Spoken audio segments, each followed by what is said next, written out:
Hi friends, welcome to ECNS where nursing education made easy. So last live classes we have discussed the unit number 1 from nutrition and dietetics. So today we will discuss unit number 2 of nutrition and dietetics from first year post BSc. So this chapter is introduction to diet therapy. So here we are going to discuss about the diet therapy and the special diets for special disease conditions. So we will discuss. So let's discuss one by one what is diet therapy. Let's see the definition of diet therapy. So diet therapy is the use of food and nutrition. So it's a use of food and nutrition to manage, prevent and treat diseases by modifying dietary intake according to an individual's medical condition and nutrition. So based on the individual's medical condition and nutritional needs, we are using food and nutrients to treat their disease. So that is what called diet therapy. So it's a use of food and nutrition to manage, to prevent, to treat disease by modifying the dietary intake according to an individual's medical condition and nutritional needs.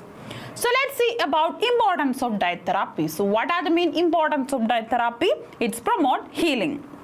It's provide essential nutrients to support recovery from illness and surgery. So the person who is undergone recovery from illness or a surgery, so they need a promoting healing. So nutrition, basic nutrition will promote the healing of that person. So provide essential nutrients to support a recovery from illness or surgery.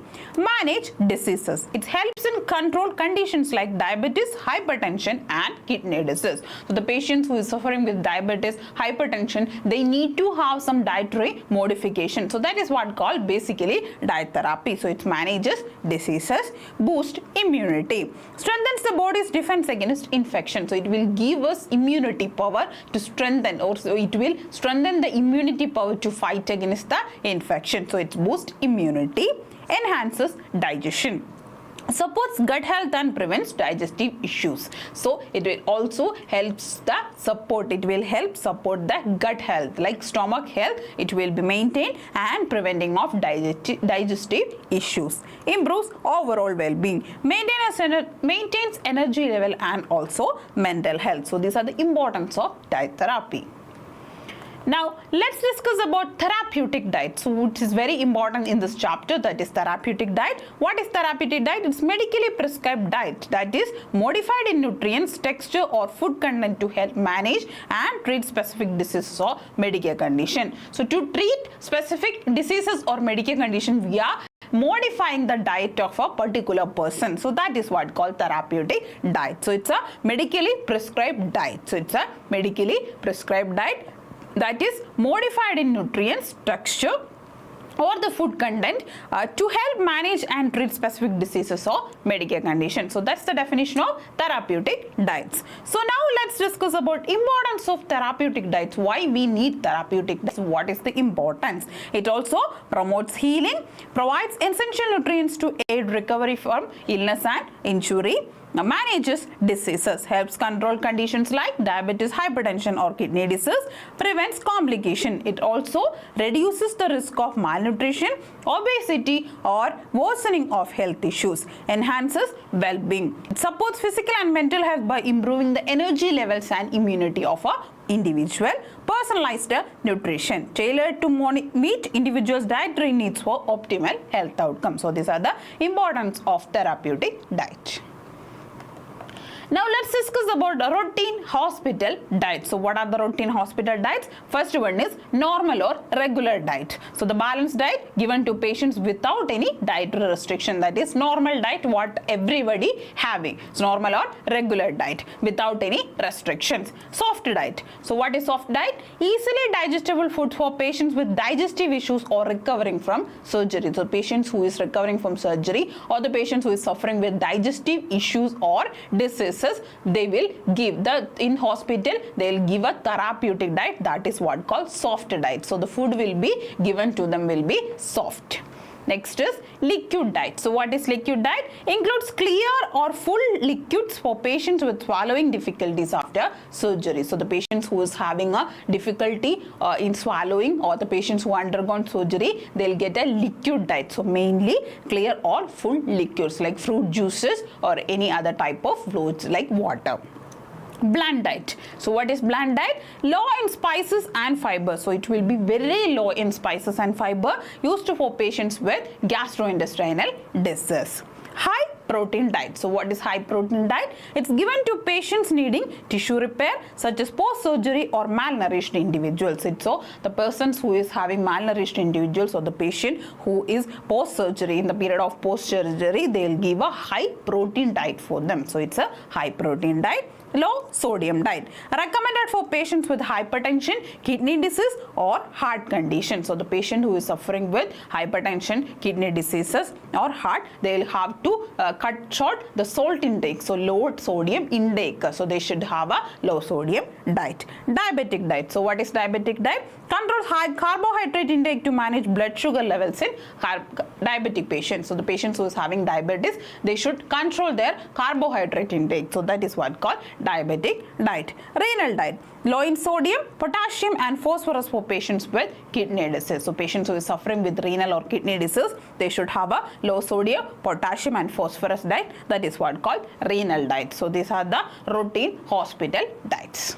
I hope everyone understood. So we are moving to cardiovascular disease. So what is cardiovascular disease? It's nothing but a group of disorders affecting the heart and blood vessels, including conditions such as coronary artery disease, heart failure, stroke and hypertension. This is nothing but the diseases that occurs to your heart. That is what called cardiovascular diseases, also the blood vessels. So what are the examples of cardiovascular diseases? We are going to just overview the examples here. That is coronary artery disease. It's a narrowing of heart arteries due to plaque or fat deposits or fat buildup inside the artery. Hypertension, or known as high blood pressure, increased force of blood against the artery walls. So that is hypertension. Heart failure, the heart's inability to pump blood effectively. Stroke, disruption of blood flow to the brain due to clot or any rupture. Also arrhythmias, it is irregular heartbeat such as atrial fibrillation, ventricular fibrillation or ventricular tachycardia. So these are the examples of cardiovascular diseases. Now let's discuss about therapeutic diet for cardiovascular disease. The patient who is suffering with the cardiovascular disease, what will be the therapeutic diet? Let's see. So it should be low sodium diet. Limit salt intake to manage blood pressure. So if they are having a cardiovascular disease, that is hypertension, then they need to have a low sodium diet. Limit salt intake to manage blood pressure. Low fat and low cholesterol diet. So what is low fat and low cholesterol diet? Reduces saturated and trans fats to lower LDL cholesterol. So to lower the cholesterol, they need to cut short the saturated and trans fat. So it is low fat and low cholesterol diet. Next is high fiber diet. So what is high fiber diet? It is including whole grains, fruits, vegetables to improve heart function. So it is vegetables or fruits or whole grains have a high number of fibers. So high fiber diet. Heart healthy fats. So what heart healthy fats? It uses unsaturated fats like olive oil, nuts and avocados instead of unhealthy fats. So instead of unhealthy fats, we are using here fats that can be usable. So that is heart healthy fats. Controlled carbohydrates. So what is controlled carbohydrates? It limits refined sugars and processed food to maintain blood sugar level. So there will be limiting the refined sugars and also processing food to maintain blood sugar levels. Adequate hydration. Encourage sufficient water intake and limit sugary or caffeinated drinks. So they need to have a water intake and they need to limit the sugary or caffeine intake, so that juices or packed juices or coffee they need to avoid. Also portion control helps in weight management and prevent overeating. So these are the main therapeutic diet in the case of cardiovascular disorders. Let's move on. So we will move to gastrointestinal diseases. So what is gastrointestinal diseases? Refers to any condition that affect the digestive tract. So it's any condition that is affecting the digestive tract, including esophagus, stomach, intestines, liver, pancreas and gallbladder, leading to symptoms like pain, bloating, diarrhea or constipation. So it's nothing but the diseases that occurs into the gastrointestinal tract. Now we will see therapeutic diet for gastrointestinal diseases. So what are the therapeutic diets we need here? First one is bland diet. It will be bland means what? It will be low in spices, fat and fiber. Everything will be low, including soft, easily digestible foods. So it is used in the gastritis, ulcer and acid reflux disease condition. So that is bland diet. Next is low fiber diet. So what is low fiber diet? It reduces bowel irritation by limiting fiber intake. So we can reduce bowel irritation by the limiting fiber intake, used for Crohn's disease, ulcerative colitis and also post-intestinal surgery. So that is low fiber diet.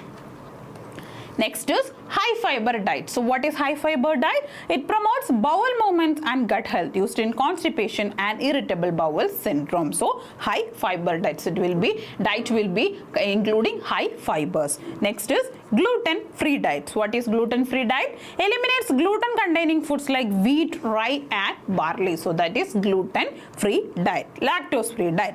Avoids dairy products that containing lactose like milk and milk products. Small frequent meals. So what is small frequent meals? Recommended for patients with acid reflux, indigestion and post-gastrointestinal surgery. They need to take small portions but frequent meals, like 6 meals in a day or 5 meals in a day. So it should be very small frequent meals.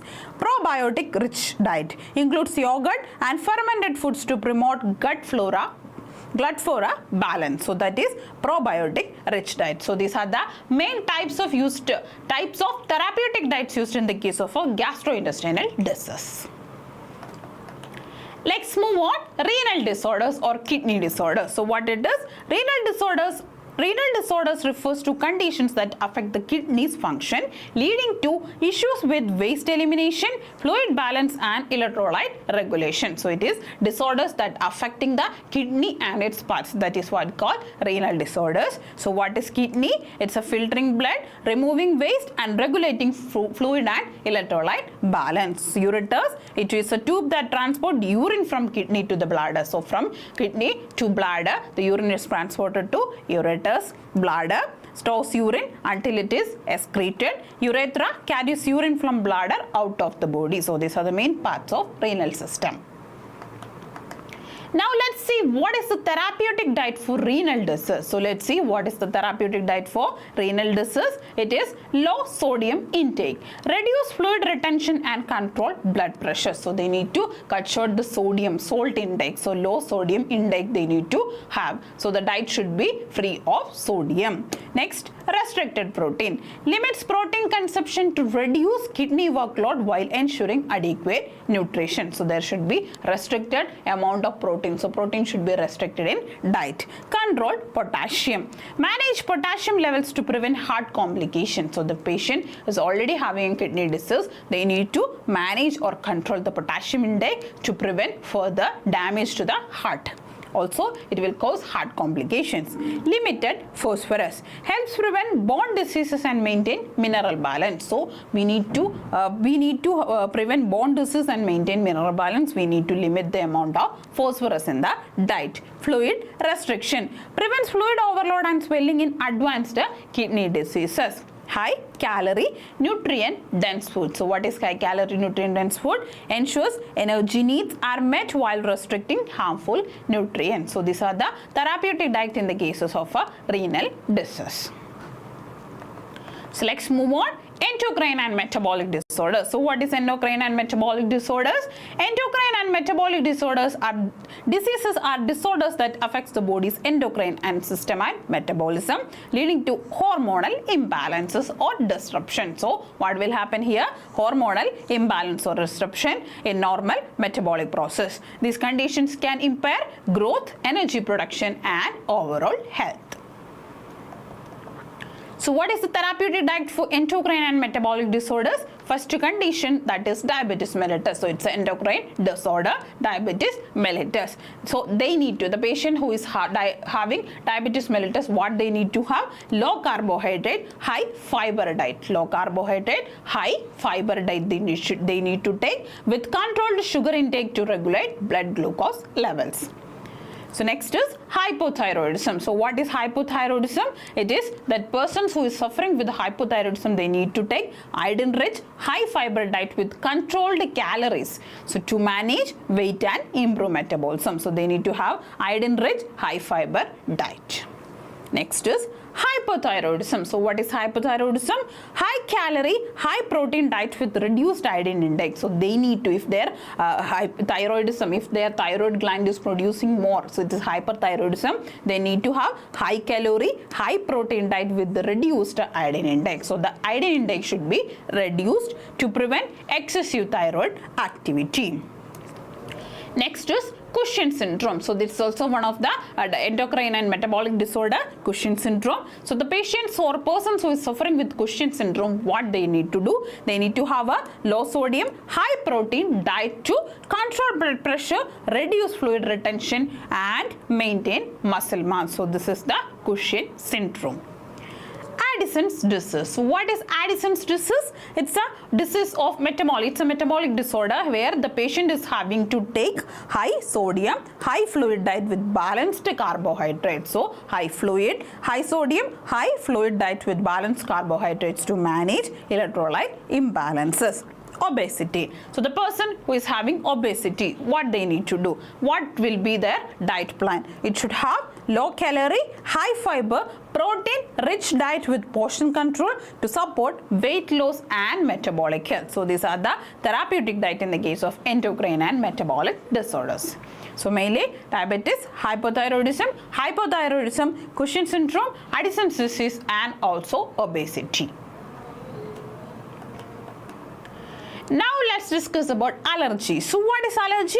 It's an immune system reaction to normally harmless substance, allergen such as pollen, food or pet dander, causing symptoms like itching, swelling and difficulty in breathing. So it's in our body's immune system reaction. So it's a immune system reaction to a normally harmless substances like allergens. It's called allergens like pollen, food or pet dander, and its symptoms will be there. So itching, sneezing or swelling will be there or difficulty breathing. So that is what called allergy. So what are the types of allergy? Let's see.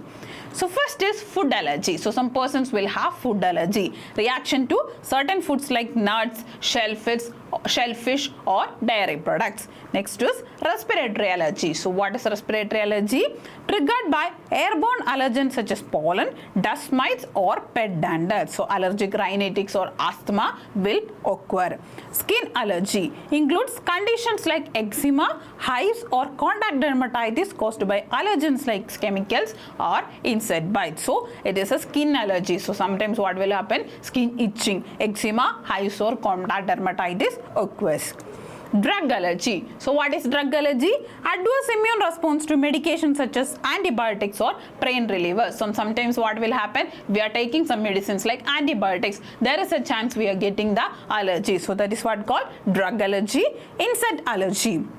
Severe reactions to insect stings or bites such as from bees or mosquitoes. So sometimes a bee or a mosquito bited you. So there will be a severe chances of allergy. So severe reactions occurs. That is insect allergy. Next one is lactose allergy. So what is lactose allergy? Sensitivity to lactose materials leading to skin irritation or breathing difficulty. So these are the main types of allergies. Now let's discuss about therapeutic diet for allergy. So what are the therapeutic diet we need in the case of allergy? Let's see. First one is elimination diet. So what is elimination diet? Avoid non-allergens like nuts, dairy, egg or gluten to prevent allergic reaction. So if you already know that this food will be allergic for you, then you need to eliminate that. Don't take that food that causes allergy. So that is elimination diet. Hypoallergenic diet. So what is hypoallergenic diet? Includes easily digestible non-reactive foods such as rice, lean proteins and also vegetables. So it is hypoallergic diet that including easily digestible and non-reactive foods such as common foods like rice, lean proteins and vegetables. anti-inflammatory diet. So what is anti-inflammatory diet? Rich in omega-3 fatty acids, so like fish, flax seeds, antioxidants like fruits and vegetables, and probiotics to support immune health. So this is anti-inflammatory diet. Histamine lowering diet. So what is histamine lowering diet? Limits high histamine foods like aged cheese, fermented products and processed meat to reduce allergic symptoms. So what will happen? Histamine lowering diet. So histamine in our body is lowering means that also will reduce the allergic reaction. So limit high histamine foods like cheese, aged cheese, fermented products and processed meats to reduce allergic symptoms.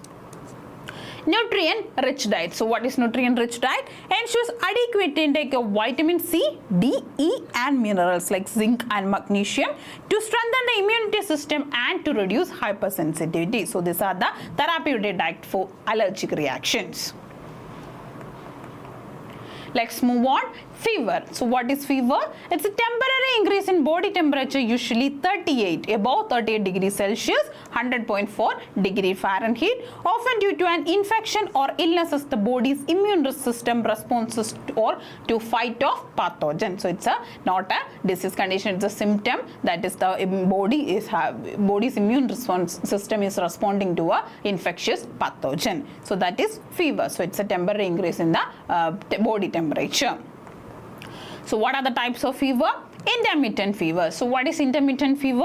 Temperature fluctuates between normal and high within a day. Example, malaria. So temperature fluctuation will be there. It will come to normal, again it will rise and again it will come to normal within one day. So that is intermittent fever. So what is remittent fever? Temperature remains elevated but varies throughout the day without returning to normal. So there will be elevation in the temperature and it will be elevated but it won't come to the normal. So that is what called remittent fever.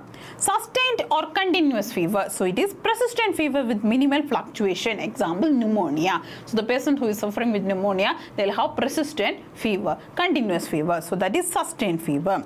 Relapsing fever. So what is relapsing fever? Fever occurs in cycles with periods of normal temperature in between. Example, sometimes today that person will be all right, no fever, normal. Next day he will be having high fever. Again next day he will have be normal. Again the next day he will have a high fever. So that is what called relapsing fever.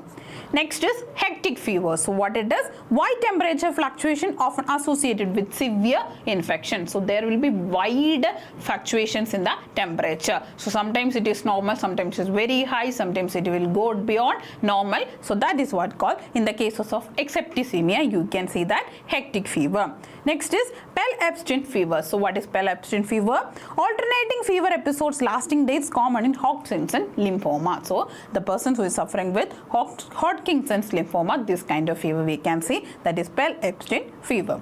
So these are the definition and types of fever. Now let's move on.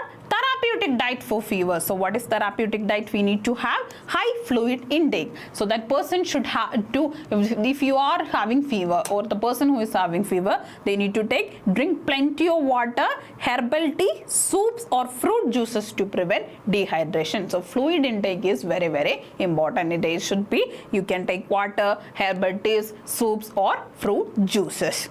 Easily digestible foods include soft, bland food like porridge, rice, boiled potato and toast to ease digestion. So it should be, you should take at the time of fever, you should have a easily digestible foods.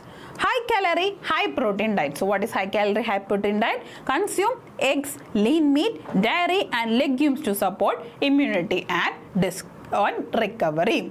Vitamin rich foods. Eat fruits like oranges, bananas, apples and vegetables like carrot and spinach for essential vitamins and minerals. Avoid spicy, fatty and also heavy foods to reduce irritation and digestive discomfort by avoiding oily, spicy and processed food. So these are the therapeutic diets in the case of a fever. Mainly that person need to have a fluid intake as much as possible to reduce the dehydration. So this is therapeutic diet for fever. Next, we will see therapeutic diet for pre and post-operative stages. So, what is pre and post-operative stages in here?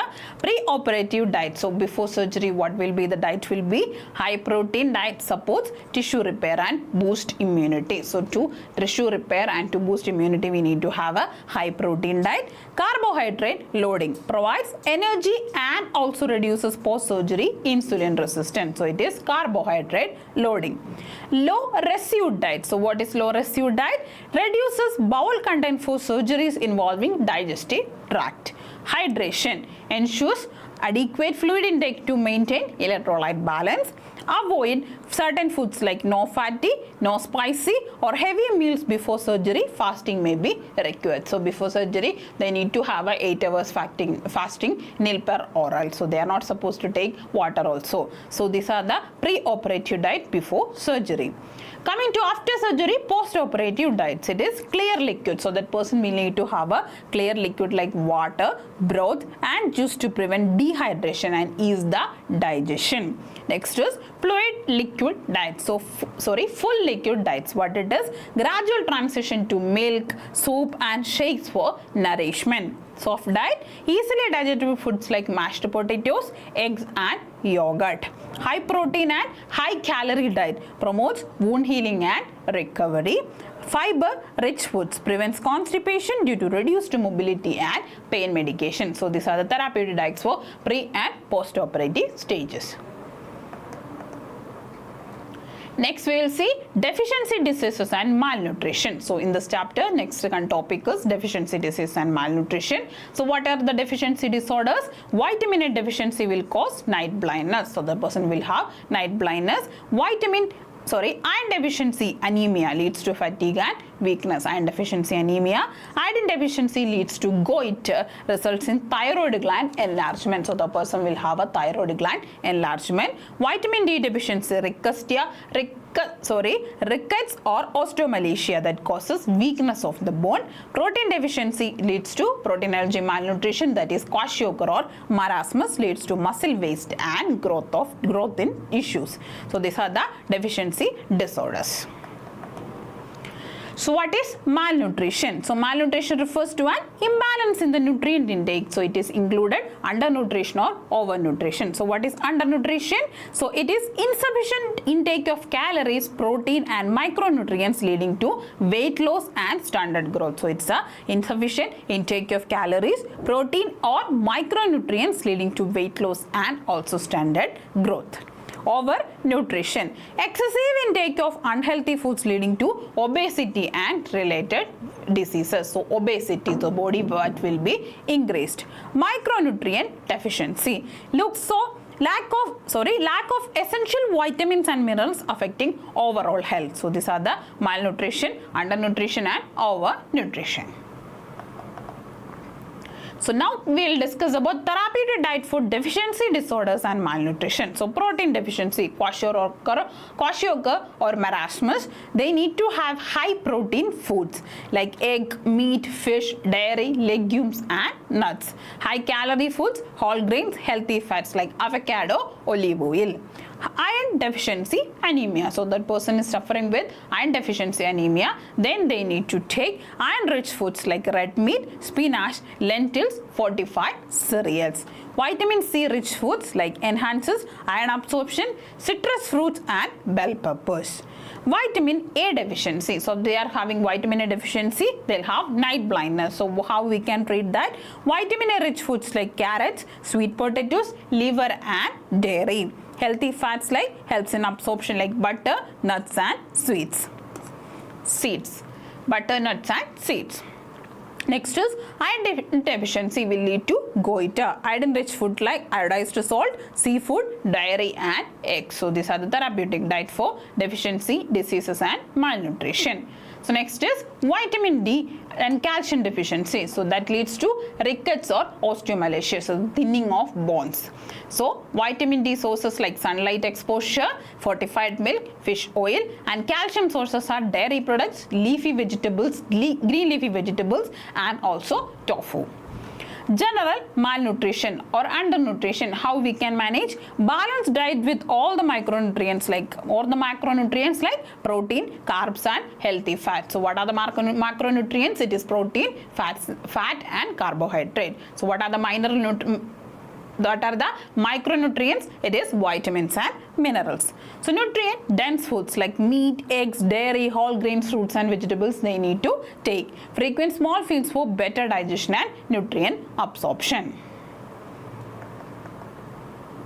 Now let's discuss about overweight and underweight. So what is overweight and underweight? Overweight is a condition where excess body fat accumulates leading to body mass index 25 or higher. So the BMI will be 25 or higher. So here you can see in this picture the excessive body fat accumulates. What is underweight? A condition where body weight is lower than the normal range and BMI below 18.5.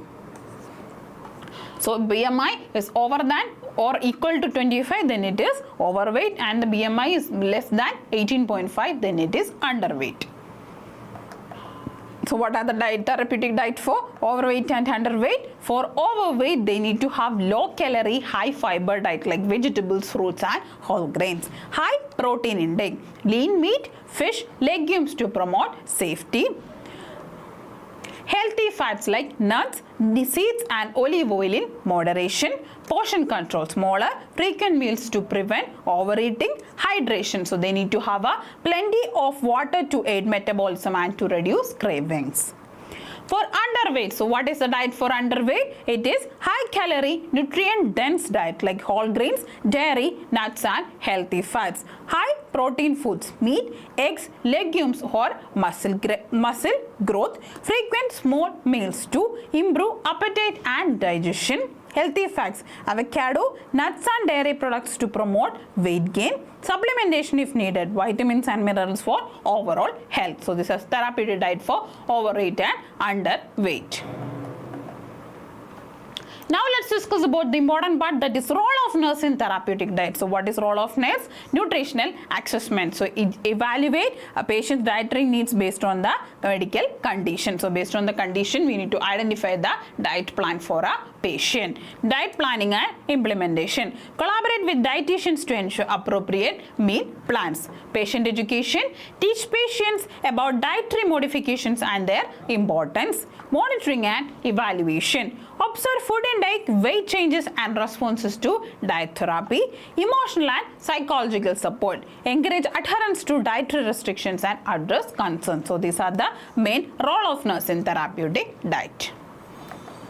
Yes, so we have discussed about mainly about the disease conditions. So the therapeutic diet for all the disease conditions. I hope everyone understood. So we have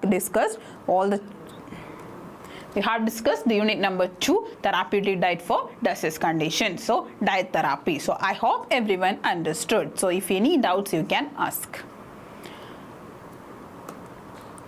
Yeah, so till now in the section we had discussed about nutrition and dietetics unit number 2. I hope everyone understood. So follow ECNS for more live classes and more videos. So we'll meet in the next section with another interesting topics and another interesting chapters. Till that, thank you.